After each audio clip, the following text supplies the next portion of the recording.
함께 나눌 말씀은 신약성경 마태복음 25장입니다.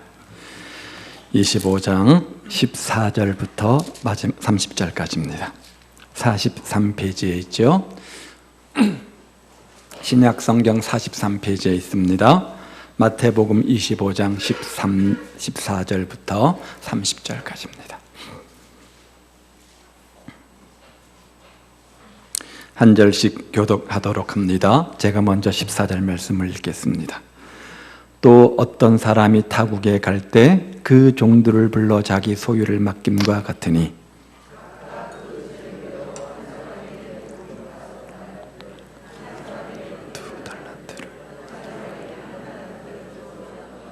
다섯 달란트 받은 자는 바로 가서 그것으로 장사하여 또 다섯 달란트를 남기고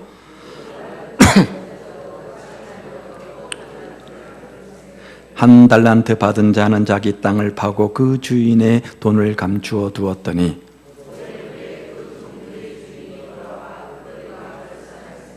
다섯 달란트 받았던 자는 다섯 달란트를 더 가지고 와서 이르되 주인이여 내가 다섯 달란트를 주셨는데 보소서 내가 또 다섯 달란트를 남겼나이다.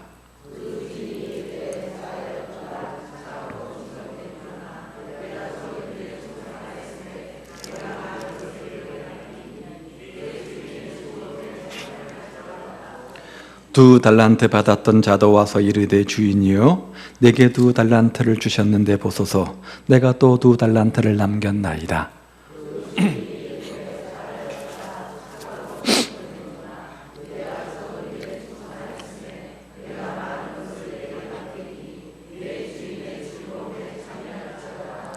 한 달란트 받았던 자는 와서 이르되 주인이여 당신은 굳은 사람이라 심지 않은 데서 거두고 해치지 않은 데서 모으는 줄을 내가 알았으므로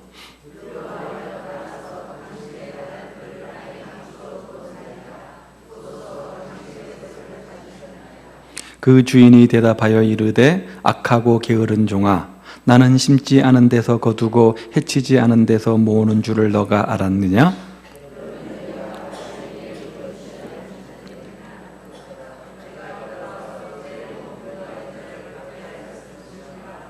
그에게서 그 한 달란트를 빼앗아 10달란트 가진 자에게 주라.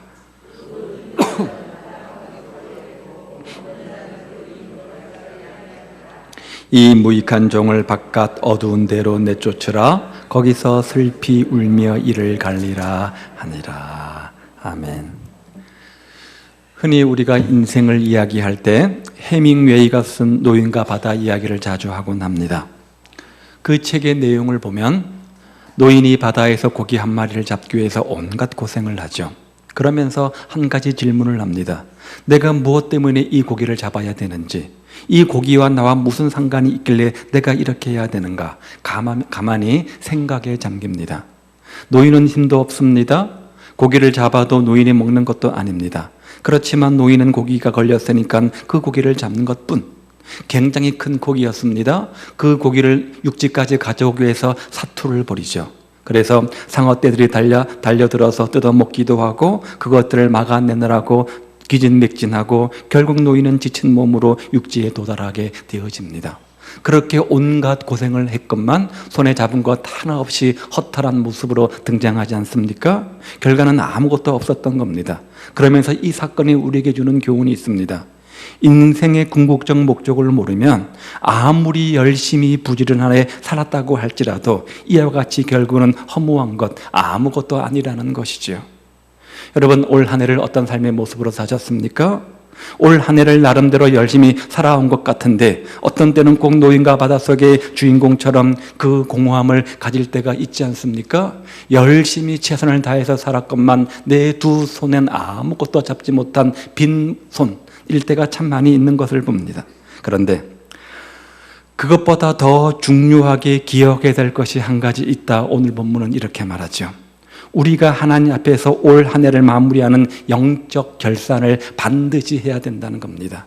육신적으로 한 해의 삶을 마무리하는 결산이 있을 뿐만 아니라 오늘 본문이 주는 교훈이 무엇입니까? 하나님께서 우리에게 1년 동안 얼마나 수고했는지 영적으로 결산하자 이렇게 말씀하신다는 거예요. 따라서 이제 우리는 하나님께서 주신 2015년 그 시간을 보내게 되어지면서 어떤 결단을 주 앞에 해야 될지, 어떤 결산을 주 앞에 해야 될지 생각해 보게 되어집니다. 그럴 때 우리의 영적 결산이 노인의 빈 고기가 아닌 정말 착하고 충성된 종, 그렇게 칭찬받는 삶이 되시기를 다 주님의 이름으로 축복을 드립니다. 오늘 성경 본문은 이런 결산의 내용을 우리에게 교훈해 주고 있죠. 익히 잘 아는 본문이지만 다시 한번 본문 내용들을 살피면서 우리의 영적 결산들을 생각해 보기를 원합니다. 자, 오늘 본문을 다시 한번 보십시오. 14절과 15절 말씀에 보면요, 또 어떤 사람이 타국에 갈 때 그 종들을 불러 자기 소유를 맡김과 같으니, 이렇게 본문은 시작이 되어집니다. 그리고 그 다음에 아주 중요한 이야기가 나오는데 그 다음에 뭐라고 했습니까? 각각 그 재능대로, 각각 그 재능대로 맡겼다는 겁니다. 무슨 말이에요? 주인은 종들의 재능들을 잘 알고 있었다는 거죠. 여기 달란트라고 하는 것은 우리가 탤런트라는 말 쓰지 않습니까? 그의 어원이 되는 단어입니다. 어떤 재능을 가지고 있다는 것이죠. 적절하게 종들에게 달란트를 맡겼던 것은 그만큼 종들이 각 개인의 개성들을 잘 알고 있었다는 겁니다. 종들이 맡을 수 있을 만큼, 감당할 수 있을 만큼 적당히 맡긴 겁니다. 자, 이것은 사람의 차이가 아니고 재능의 차이입니다. 은사의 차이입니다. 차별이 아닙니다. 어떤 편애가 아닙니다. 역할의 차이와 직분의 차이일 뿐입니다. 한번 예를 들어보면 남자와 여자는 누가 더 우월합니까? 평등합니다. 서열의 차이가 아니잖아요. 똑같은 사람입니다. 차이가 없습니다. 그러나 똑같은 사람이지만 어떤 차이가 있습니까? 일의 차이가 있습니다. 역할의 차이가 있습니다. 남자가 할 일이 따로 있고 여자가 할 일이 따로 있는 것이죠. 서열의 차이가 아니라 역할의 차이입니다. 사람은 어른도 있고 아이도 있습니다. 누가 더 귀합니까? 어른도 귀하고 아이도 귀합니다. 역시 사람의 차이가 아니라 역할의 차이일 뿐입니다. 차별이 아닙니다. 편애가 아닙니다. 역할의 차이입니다. 만일에 어린 아이에게 어른만 할 수 있는 일을 맡긴다고 한다면 그거야말로 차별 아닙니까? 그거야말로 불공평이라 이렇게 말할 수 있습니다. 주인은 종들의 재능을 잘 알고 있었기 때문에 종들의 재능에 맞게 일감을 허락해 준 거죠. 그런데 여기 나오는 주인이 누굽니까? 누구를 의미하는 겁니까? 우리 하나님, 우리 예수님을 상징하는 것이죠. 하나님보다 우리를 더 잘 알고 계시는 분은 없다, 성경은 이렇게 말하는데요. 시편 139편입니다. 한번 보십시오. 여호와께서 주께서 나를 감찰하시고 아셨나이다. 주께서 나의 앉고 일어섬을 아시며 멀리서도 나의 생각을 통촉하시오며 나의 길과 눕는 것을 감찰하시며 나의 모든 행위를 익히 아시오니 여호와여, 내 혀의 말을 알지 못하는 것이 하나도 없으시니이다. 반복되는 단어가 뭐예요? 안다는 겁니다. 뭘 안다는 거예요? 우리를 안다는 거죠. 우리의 무엇을 안다는 겁니까? 우리의 일거수일투족, 생각하는 것까지, 말 한마디까지, 행동 하나, 태도 하나, 모든 것들을 전체적으로 다 아신다, 이렇게 말씀합니다. 누가요? 우리 하나님이. 나를 나보다 더 잘 알고 계시는 그 하나님께서 내게 딱 맞는 적당한 것을 주셨다, 우리는 이렇게 믿습니다. 그리고 내가 충분히 감당할 수 있기 때문에 그 직분, 그 역할을 우리에게 주신 거죠. 그렇게 맡겨진 것이 뭡니까? 직분이잖아요. 그렇게 맡겨진 것이 무엇입니까? 어떤 역할 아닙니까? 다른 사람들과 비교해서 누구에게는 더 많이 주기도 하고 누구에게는 더 적게가 아니라 모든 것에 공평하게 주셨습니다. 어떤 사람에게는 그림을 잘 그리는 재능을 주셨습니다. 또 어떤 사람에게는 없는 음악을 잘하는 재능도 주셨습니다. 또 어떤 사람에게는 없는 물질을 잘 관리하는 재능을 주셨습니다. 사람을 잘 이해하고 상담하는 재능을 주셨는가 하면 어떤 목표지향적으로 사람들을 잘 끌고 가는 비전과 리더십도 주셨습니다. 다 다른 거죠. 따라서 상대방이 잘하는 것을 보고 부러워하지 마시고 내게 없는 것을 보고 부러워하지 마시고 하나님이 내게 주신 것으로 인하여 감사하시기를 바랍니다. 하나님이 다 알아서 공평하게 저와 여러분에게 재능에 맞게, 능력에 맞게 달란트를 주신 겁니다. 자, 오늘 주인이 자신의 종들의 능력에 맞게 달란트를 나눠줬다, 이 말의 의미는 하나님은 공평하시다, 이것을 보여주고 있는 거죠. 잘하는 사람들에게는 많이 줄 것이고 조금 서투르고 부족한 사람들에게는 적게 맡겨 주실 것입니다. 그게 공평 아닙니까? 따라서 서로 시기할 것이 아니라 문제는 내게 맡겨진 것들을 내가 어떻게 잘 관리하고 있는가, 여기에 초점을 두어야 마땅할 것입니다. 자, 오늘 본문에 등장하는 두 종류의 사람이 있는데요.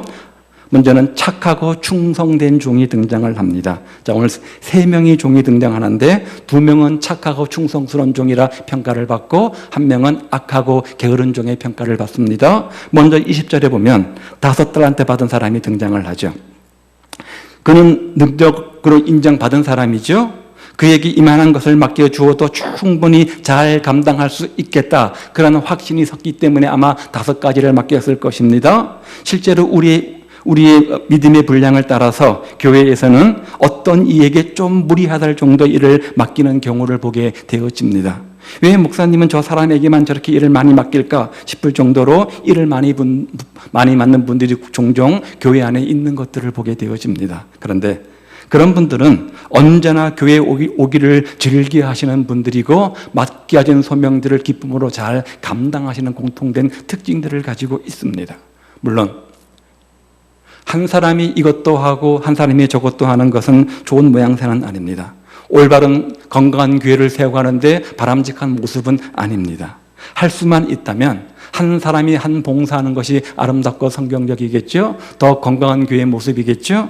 그래서 늘 이런 생각을 갖습니다. 앞으로 우리 성도들의 일을 좀 더 분산시켜야 되겠다. 십시일반 마음을 나누는 그런 모습이 있었으면 좋겠다. 새 가족들이라고 할지라도 성령 충만한 사람이라고 하면 일을 맡겨서 그들의 믿음의 분량대로 일을 맡겨야 되겠다, 그런 생각들을 합니다.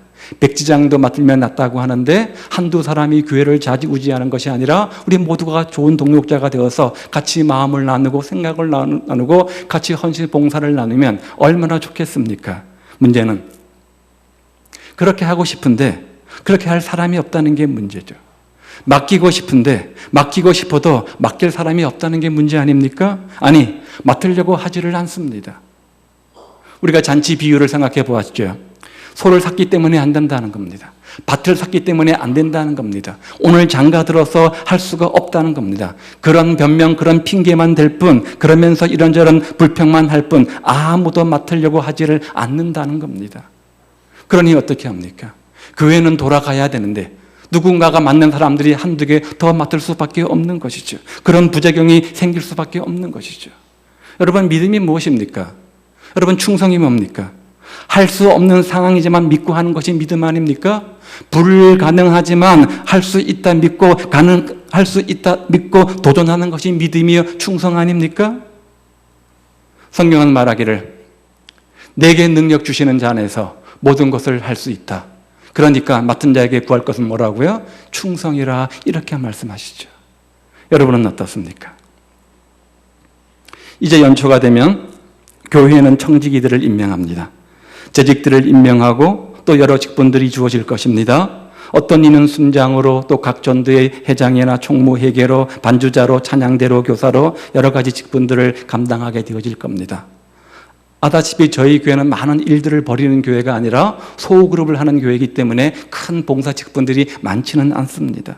또 어떤 일들은 새가족부나 순장처럼 전문성이 필요한 부분이 있는가 하면 전혀 전문성이 필요 없는 그런 분야들도 있습니다. 여러 가지 직분들이 맡겨질 텐데 여러분들은 올 한 해, 아니 내년 한 해 어떤 역할을 감당하기 원하십니까? 그 직분들, 역할들을 맡길 때, 특별히 재직들을 세울 때 목사는 심사숙고를 합니다. 이분이 과연 감당할 수 있겠는가? 그만한 믿음이 있는가? 혹 그만한 믿음이 있다고 할지라도 지금 현실과 상황에 이것들을 감당해낼 수 있겠는가? 이것들을 고려하면서 생각하며 맡기게 되어집니다. 문제는 다들 맡으려고 하지 않는 것이 문제죠. 직분만 받았지 그 직분에 맞게 역할은 하지 않는 것, 이게 문제잖아요. 그래서 지금부터 고민이 깊습니다. 또 어쩔 수 없이 한 사람이 여러 개 일을 맡게 되겠구나, 그런 깊은 고뇌가 있습니다.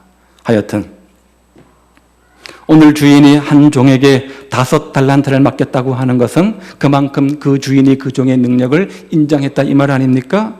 많이 받았다고 하는 것은 인정받았다는 의미와 똑같습니다. 교회에서 많은 일과 또 중요한 직분들이 주어졌다는 것은 그만큼 인정되었다는 얘기입니다. 그러므로 그에게 직분을 맡기는 것이죠. 사람들은 보통 인정받을 때 충성합니다. 그러므로 그 종은 충성했습니다. 열심을 다했습니다. 그 결과가 뭡니까? 5개를 받아서 5개를 남기지 않습니까? 그리고 그 모습을 보고 주인이 말하기를 착하고 충성된 종아, 이렇게 말씀하시는 거죠. 두 번째 종류의 사람은 22절에 보면 2달란트 받은 종이 등장하는데, 저는 개인적으로 앞에 5달란트 받은 종보다도 이 두 달란트 받은 종이 더 귀하다고 생각합니다. 더 훌륭하다고 생각합니다. 왜냐하면 보십시오. 5개 받은 사람보다도 반도 못 받았잖아요. 그렇죠? 채 반도 못 받았습니다. 그런데 그 사람은 다른 사람과 다른 동료와 비교해서 시기하거나 질투하지 않습니다. 사람이 본성적으로 주인공을 놔두고 조연이 되고 싶은 사람은 없습니다. 이양하는 봉사 직분이라고 하면 모두가 정말 인정받고 앞에 나서서 하고 싶어 합니다. 누군가가 옆에, 누구인들 옆에서 돕는 조력자로 있고 싶겠습니까? 이양하는 봉사라 하면 모든 스포트라이트를 받으면서 화려하게 앞에서 봉사하고 싶겠죠. 그런데 오늘 두 번째 사람은 어떤 모습으로 등장합니까? 동료와 비교하지 않았습니다. 시기하지 않았습니다. 대신에 2달란트를 가지고 정말로 열심을 다했습니다. 이 모습이 훌륭하지 않습니까? 저는 개인적으로 우리 모든 성도들이 바로 이 종처럼 이런 성실한 모습의 주인공 되기를 바랍니다. 그 믿음 갖기를 바랍니다. 어떻게 생각하면 이 종은 평범한 종입니다. 5개 받은 종과 비교해 볼 때 특별한 재능이나 능력을 갖지 못한 평범한 사람이었습니다. 그런데 오늘 우리 모두가 다 평범한 사람이잖아요. 천재는 어쩌다 한 명 나오는 것이고 우리 모두는 평범한 사람들입니다. 그런데 오늘 그 종은 그 평범한 속에서 어떻게 했습니까? 성실했습니다. 최선을 다했습니다. 그래서 그 종의 성실한 모습을 보고 주인의 평가를 보십시오. 23절에 보면 착하고 충성된 종아, 너가 작은 일에 충성하였으며. 놀랍지 않습니까? 우리가 금방 보았던 5개 받은 달란트의 그 평가가 뭐였어요? 착하고 충성된 종이었어요. 그런데 2개 받은 사람의 평가는 뭡니까?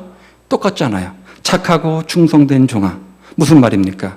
많고 적음, 더 중요하고 덜 중요하고, 이 문제는 누가 만들어내는 겁니까? 하나님께서의 평가가 아니라, 하나님 편에서의 평가가 아니라 우리가 만들어내는 생각이요, 우리의 판단이지, 하나님 보시기에는 5개나 2개나 다 똑같이 중요하다, 이것을 말씀하고 있는 것 아닙니까?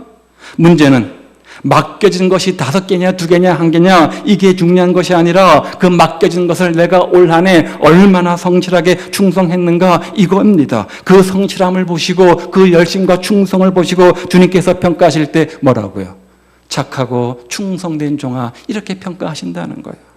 그런데 오늘 이 모습이 우리가 주님 앞에 가져야 할 진정된 모습은 아닙니까? 유능함이 아니라 유용성하고 성실한 자의 모습, 특별한 재능과 능력은 없지만 무엇이든지 맡겨지기만 하면 기꺼이 아멘하고 성실하게 최선을 다하는 자의 삶, 말보다는 작은 실천에 섬김 있는 삶, 이게 믿음이고 이게 충성 아닙니까? 맡은 자에게 구할 것은 충성이라고 했는데 그런 모습이 우리의 모습이어야 하지 않습니까? 그렇다면 올 한 해 여러분의 모습은 어떠했습니까? 하나님은 여러분에게 평범함의 달란트를 주셨습니다. 모두가 다 재능은 가지고 있잖아요. 이 평범한 속에서 성실하시기를 바랍니다. 그래서 착하고 충성된 종의 모습이 다 되시기를 우리 주님의 이름으로 축복을 드립니다. 자, 그런데 오늘 문제의 사람이 있습니다. 누구죠? 24절에 등장하는 바로 1달란트 받은 종의 모습인데, 주인은 이 종을 잘 알았습니다. 능력이 어느 정도인지, 어떤 재능을 가지고 있는지, 어떤 형편과 처지에 있는지 잘 알고 있었습니다. 그래서 누구든지 할 수 있는 일을 맡긴 겁니다. 그게 뭐예요? 1달란트예요. 비교해서 적게 맡긴 것이 아니라 그 사람의 능력을 보고 그 사람의 지금 처한 환경과 조건과 현실을 고려해서 적당히 맡긴 겁니다. 이 정도면 충분히 그런 상황과 현실을 고려할 때, 그분의 믿음을 고려할 때 충분히 해낼 수 있겠구나, 그런 믿음으로 맡기신 거죠. 만약에 그런 믿음, 그런 확신이 없었다고 한다면 아예 맡기지를 않았겠죠. 그런데도 그를 사랑하는 마음으로 조금만 마음을 써도 감당할 수 있는 분량을 그렇게 주님께서 맡겨주신 겁니다. 그런데 그 종은 그 주인의 믿음을 저버립니다. 최소한의 노력도 하지 않은 거죠. 왜 그렇게 되었습니까? 주님의 마음을 몰랐던 거예요. 모든 일을 부정적으로 생각을 한 겁니다. 그리고 자기 편한 대로 생각을 한 겁니다. 주신 직분, 주신 역할을 너무 가볍게 소홀히 여기고 경히 여겼던 거죠. 이 정도 가지고 큰 직분도 아닌데, 큰 역할도 아닌데 대수롭게 생각을 한 겁니다. 주님은 우리에게 직분을 주십니다. 그 직분 역할들을 잘 감당하면 그것이 축복의 통로가 되기 때문에 축복의 통로로 잘 감당해서 그 직분 감당해서 축복받으라고 직분을 우리에게 주십니다. 반대로 주신 그 직분 역할들을 잘 감당하지 못하면 축복의 통로인 그것이 하나님의 책망의 도구가 된다는 것을 오늘 본문에 우리에게 교훈하지 않습니까? 자, 그 결과가 뭡니까? 26절 보십시오. 악하고 게으른 종아. 악하고 게으른 종아. 그런데 참 이상합니다. 우리가 생각할 때는 조금 게을른 거, 그것은 인정합니다. 그런데 악하다는 말은 좀 심한 말이 아닙니까? 게으른 것은 인정하겠지만 악하다고 평가하는 것은 좀 심하다, 그런 생각이 듭니다. 그래도 다 까먹지 않고 본전은 지켰잖아요. 요즘 우리식으로 말하면 주일 성수는 하는 겁니다. 헌금도 하는 겁니다. 전혀 봉사를 안 하는 것도 아닙니다. 그런데 왜 주인은 그 종을 가지고 악하다, 악하고 게으른 종아 이렇게 평가하는 걸까요? 이것은 얼마든지 지금보다 더 잘할 수 있음에도 불구하고 하지 않는 것이 문제다, 이것을 지적해주고 있는 겁니다. 우리 신앙에도 가장 큰 유혹이 있습니다. 뭡니까? 현상유지 유혹이죠. 지금 내 상황 속에서 이 정도 하면 최선을 다하고 있는 거야. 자기 변명에 급급해하기도 하고요. 상황 윤리를 들이대고 내 상황들을 보아라, 그렇게 자신을 합리화시킵니다. 마치 오늘 본문에 한 달란트 받은 사람처럼 본전이라도 건진 것이 최선이라 생각을 하고 아무것도 하지 않는 겁니다. 지금 내가 처한 상황과 현실 가운데 이 정도면 최선을 다하고 있는 것이다. 자기 합리화, 자기 착각 속에 빠지는 거죠. 작년보다는 올해가 나아야 되잖아요. 올해보다는 내년에 내 믿음과 인격이 자라야 되잖아요. 그런데 그런 의지가 없는 거예요. 11조 생활도 그렇습니다. 기도 생활도 그렇습니다. 교회 봉사의 태도도 그렇습니다. 예배 생활도 그렇습니다. 다 그대로라는 거죠. 지금 자신의 신앙 생활을 보면서 아무런 문제의식을 갖지 못하는 거예요. 이 정도 예배 생활이면 됐다. 이 정도 기도 생활이면 됐다. 이 정도 봉사 생활이면 된 거다. 내가 주일 성수를 안 하냐, 내가 헌신을 안 하냐, 내가 헌금도 하고 내가 적당히 봉사도 하는데 이 정도면 됐지. 이게 한 달란트 받은 사람의 자기 평가입니다. 그런데 주님의 평가는 뭐예요? 뭐라고요? 악하고 게으른 종아. 악하고 게으른 종아. 이게 얼마나 큰 문제인지 생각해 봐야 됩니다. 모두가 깊이 있게 한번 생각해 봐야 됩니다. 충성하지 못한 사람은 내가 왜 1년 동안 충성하지 못했는가 생각해 봐야 되고, 내년에는 어떻게 충성할 것인가 생각해 봐야 됩니다. 오늘 본문에 한 달란트 받아서 그대로 가져왔던 사람의 문제가 뭡니까? 왜 땅에 묻어놓고 사용하지 않았습니까? 어쩌면 다른 사람과 비교해 볼 때 다른 사람은 5개 주고 다른 사람은 2개 주면서 왜 나만 하나 줬느냐, 그런 불만이 그 마음속에 있을 수 있습니다. 그 마음이 있었을 겁니다. 그래서 겨우 한 달란트 맡기고 더 얻으려고 하는 주인이 미우는 거죠. 요즘 식으로 말하면 왜 나를 인정해 주지 않냐, 왜 나를 알아주지 않냐, 왜 나를 세워주지 않냐, 고작 이것밖에 나한테 이것밖에 맡기지 않느냐, 그런 불평스러운 그런 불만이 그 마음속에 있었던 겁니다. 24절을 보십시오. 그의 착각이 어느 정도인지. 주인이요, 당신은 굳은 사람이라. 주인을 어떻게 평가하고 있습니까? 이렇게 평가하고 있는 거예요. 굳은 사람으로 평가하고 있어요. 자신의 욕심만 차리고 자신을 인정해주지 않는 그런 못된 탐욕 많은 구두쇠로 묘사하고 있는 겁니다. 그 질투가 판단을 흐리게 했을 겁니다. 그 시기심이 일할 의욕을 잃어버리게 만들었는지도 모릅니다. 그러나 나는 납니다. 나는 납니다. 다른 사람이 100달란트 받은 것과 내가 한 달란트 받은 것 중에 뭐가 더 중요해요? 나에게 더 중요한 것은 내가 받은 한 달란트입니다. 그걸 소중하게 생각하지 못하고 있는 겁니다. 왜요? 다른 사람과 비교해서. 또 한 가지 문제는 책임을 회피하고자 하는 마음이 있었습니다. 25절이죠. 두려워하여 나가서 당신의 달란트를 땅에 감추어 두었나이다. 이렇게 말하죠. 혹시 한 달란트 받아가지고 장사하다가 실패하면 그 주인이 그 책임을 나에게 물을 텐데, 나에게 추궁하고 원금에다가 이자까지 붙여서 달라고 요구할 텐데, 그렇게 스스로 주인을 그런 사람으로 단정 짓고 있지 않습니까? 실제로 그 다음 26절에 보면 주인이 화가 나서 하는 말이 나오는데, 악하고 게으른 종아, 그 다음 보십시오. 나는 주인이죠. 심지 않은 데서 거두고 해치지 않은 데서 모으는 줄로 너가 알았느냐? 너가 나를 이 정도로 밖에 못 봤냐?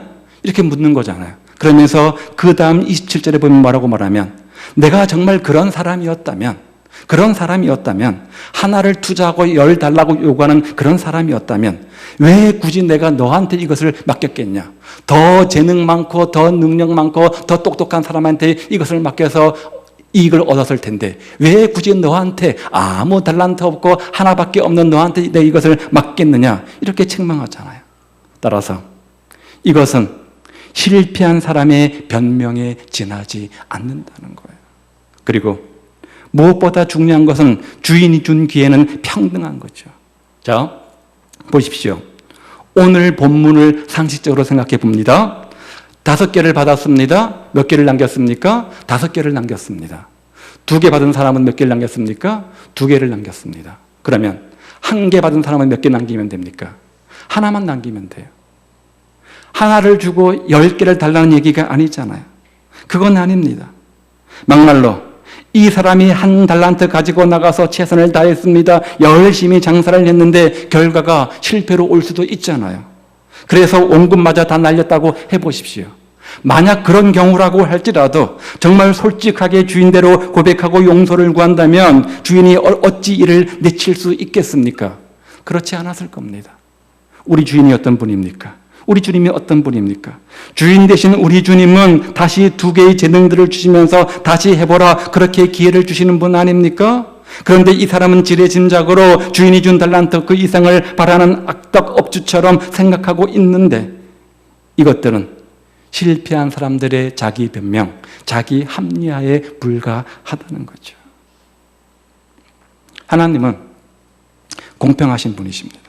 평등하게 역사하시는 분이십니다. 우리의 재능을 아시고 우리의 상황들을 아시고 그 재능과 상황에 맞게 적당하게 주시는 분이십니다. 중요한 것은 아무런 재능을 많이 가지고 있다고 할지라도, 아무런 능력을 많이 가지고 있다고 할지라도 그것들을 제대로 활용하지 않는 것이 문제라는 거죠. 그런데도 우리 역시 하나님을 불공평한 분으로 여길 때가 얼마나 많이 있습니까?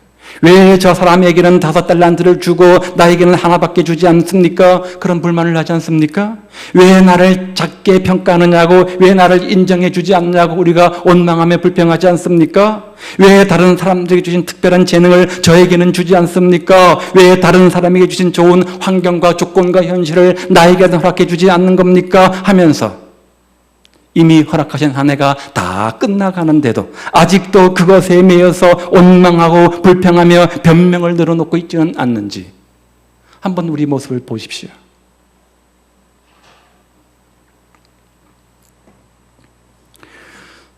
하나님이 하시는 역사는 우리가 어떤 이의를 제기할 수 없습니다. 그것 이전에 정말 하나님이 올 한 해 나에게 맡겨주신 그 직분, 그 역할을 정말 제대로 잘 감당했는지, 그것이 큰 일이든 작은 일이든 불평하지 않고 감사하며 성실하게 최선을 다했는지, 그래서 하나님 보시기에 또 다른 지체들이 보기에 정말 착하고 충성된 종의 모습이었는지 이것부터 점검해 봐야 되는 것 아닙니까? 정말 내가 그런 삶이었다면, 하나님 보시기에 사람들 보기에 착하고 충성된 종의 모습이었다면 하나님이 어찌 더 큰 일을 우리에게 맡기지 않겠습니까? 문제는 열심히 제대로 감당하지 못한 나 아닙니까? 얼마를 받았든지 그 받은 바가 소중한 것을 깨닫고 아는 것이 지혜입니다. 그리고 그것을 탓하지 않고 최선을 다해서 감당하는 것, 이게 충성입니다. 그것을 인정하고 받아들이는 것, 그것이 믿음이요, 그것이 신앙 아닙니까? 반대로 그 사실을 부인하면 그것은 불충이요, 불신앙이 되는 겁니다. 사랑하는 여러분, 오늘 하나님은 금년을 보내는 마지막 2주간에 우리들의 지난 한 해의 삶에 대해서 결산하자 이렇게 요청하십니다. 한 해를 다 보내면서 한번 스스로 물어보십시오. 얼마나 최선을 다한 한 해인가? 직분 받은 자로서 직분 받을 때의 다짐과 지금의 마음다짐이 과연 동일한가? 한번 스스로 물어보십시오. 하나님이 주신 기회에 대해서 나는 얼마나 충실히 살았는가? 오늘 진실하고 정직하게 자신을 보면서 성공한 한 해였는지 한번 신중히 답해 보시기를 바랍니다. 자, 무엇을 가지고요? 한번 이런 질문을 던져보십시오. 올 한 해 나의 신앙생활은 어떠하셨습니까? 착하고 충성된 종의 모습이었습니까? 악하고 게으른 자의 종의 모습은 아니었습니까? 무엇을 가지고요? 우린 예배나 기도나 봉사생활 이것들 가지고 평가할 수 있겠죠. 여러분, 예배생활은 어떠셨습니까? 주일 예배는 물론이고 모든 공예배 적극 힘쓰는 삶이셨습니까? 그러면 예배에 성공한 자입니다. 여러분의 기도생활은 어떠하셨습니까? 새벽을 깨우며 밤을 깨우며 주 앞에 나와 기도를 심는 삶이었습니까? 특히 수요 기도회는 어떠셨습니까? 요즘 수요 기도회를 보면 참 민망해 죽겠어요. 너무나 안타까운 마음들이 있어요. 분위기라는 게 있습니다. 어떤 모임이든 사람이 많이 모여 분위기가 살지 않습니까? 예배를 드려도 함께 많이 모여서 예배 드릴 때 감동이 있고 감격이 있고 임하는 하나님의 그 임재의 은혜가 있습니다. 기도도 마찬가지죠. 많이 모여 함께 기도할 때 더 기도의 힘도 있는 거잖아요. 찬송은 어떻습니까? 함께 모여 입을 벌려 찬송할 때 더 강력한 찬송의 역사가 나타나지 않습니까? 따라서 우리의 중요한 역할, 직분이 뭡니까? 모이게 힘쓰는 거예요. 모이게 힘쓰는 거예요. 아무것도 아닌 것 같지만 이것만 잘해도 굉장히 직분과 역할을 잘 감당하는 거예요. 반대로 그렇지 못했다면 우리는 직무유기한 겁니다. 여러분의 헌금, 봉사생활은 어떻습니까? 억지로 인색함이 아니라 직분에 맞게 자원하여 즐겨함으로 한 해 동안 봉사하셨습니까? 여러분, 무슨 헌신을 하셨습니까? 무슨 봉사, 무슨 역할을 맡으셨습니까? 그것들을 기쁨으로 잘 감사하며 해내셨습니까? 지체들과의 관계는 어떻습니까? 선한 영향력을 끼쳤습니까? 본되는 삶을 사셨습니까? 여러분의 언행 심사가 주님 보시기에 합당한 자의 모습이었습니까? 그래서 착하고 충성된 종의 모습이었습니까? 한번 점검해 보시기 바랍니다. 만약 올 한 해 나의 삶이 이렇게 착하고 충성된 종의 삶이 아니었다면 내년에는 기필코 반드시 그런 삶이 되겠다고 다짐하고 결단하십시오. 그래서 내년 이맘때 또다시 결산의 날이 오게 되어지면 주님께서 여러분을 향해서 주님의 피 묻은 오른손을 내밀어서 여러분 손을 꽉 잡아주시면서 말씀하시기를 참 잘했다. 착하고 충성된 내 종아, 너가 작은 일에 충성하였음에 내가 많은 것으로 너에게 맡기리니 너 주인의 즐거움에 참여하리라. 이 음성을 듣는 축복의 주인공들 다 되시기를 우리 주님의 이름으로 축복을 드립니다. 그래서 내년 여러분의 충성으로 말미암아 내년에는 하나님이 더 많은 것으로 우리 교회에게 여러분에게 맡겨주시는 은혜가 임하기를 간절히 축복드립니다. 기도하겠습니다. 오늘 주님은 우리에게 교훈하는 것이 1년을 마무리하는 이 시점 속에서 반드시 결산이 있다는 것입니다. 주님 앞에서 우리가 어떤 삶을 살았는지 반드시 주님께서 결산하시겠다는 겁니다. 주신 달란트, 재능, 직분, 역할이 있기 때문에 그것 가지고 어떻게 살았는지 결산하시겠다는 겁니다. 우리 예배생활, 우리 기도생활, 우리 헌신 봉사생활을 가지고 착하고 충성된 종 아니면 악하고 게으른 종 이렇게 평가하시겠다는 겁니다. 오늘 여러분의 삶의 모습은 어떻습니까? 저는 잘 모르겠어요. 그러나 불꽃 같은 눈동자로 우리 마음 한 구석 한 구석도 놓치지 않고 다 아시는 주님께서는 아실 것 아닙니까? 만약 올 한 해의 삶이 착하고 충성된 종의 삶이 아니었다면 이 시간 고백하고 회개하고 하나님께 은혜를 구하시고 내년에는 기필과 주 앞에서 착하고 충성된 종으로 인정받고 칭찬받는 의의 멸류관, 영광의 멸류관 받아 누리는 축복의 주인공 되게 없어서 다짐과 결단을 드리십시오. 기도하겠습니다.